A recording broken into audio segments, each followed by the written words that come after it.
খেজুরের রস খেতে যেসব সতর্কতা মেনে চলতে হবে। নিপাহ ভাইরাস কি? নিপাহ এক ধরনের জুনোটিক ভাইরাস, অর্থাৎ অন্য প্রাণীর মাধ্যমে এটি মানুষের দেহে প্রবেশ করে। তবে আক্রান্ত ব্যক্তির সংস্পর্শেও এটি অন্যের মধ্যে সংক্রমিত হতে পারে। নিপাহ ভাইরাস সাধারণ জ্বর, শ্বাসতন্ত্রের সংক্রমণ থেকে শুরু করে প্রাণঘাতী মস্তিষ্কের প্রদাহ বা এনকেফালাইটিস পর্যন্ত তৈরি করতে পারে।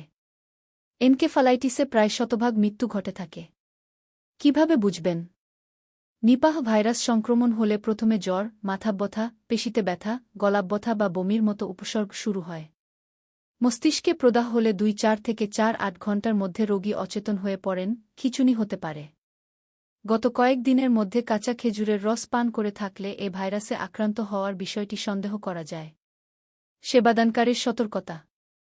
গ্রামাঞ্চলে যেসব এলাকায় খেজুরের রস খাওয়ার প্রচলন বেশি, সেসব এলাকায় এ মৌসুমে নিপাহ ভাইরাসের প্রকোপ দেখা দিতে পারে।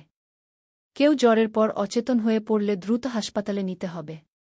ভাইরাস অন্যকে সংক্রমিত করতে পারে, তাই পরিবারের সেবাদানকারী ও হাসপাতালে চিকিৎসক বা নার্সদের মুখে মাস্ক পরতে হবে এবং রোগীর সেবার পর সাবান দিয়ে হাত ধুতে হবে। রোগীর কাছে অকারণে ভিড় করা যাবে না। নিপাহ ভাইরাসের এ পর্যন্ত কোনো টিকা বা কার্যকর ওষুধ নেই। তাই সচেতনতাই সবচেয়ে বড় প্রতিরক্ষা ব্যবস্থা। এ বিষয়ে সমাজে সচেতনতা বাড়াতে হবে।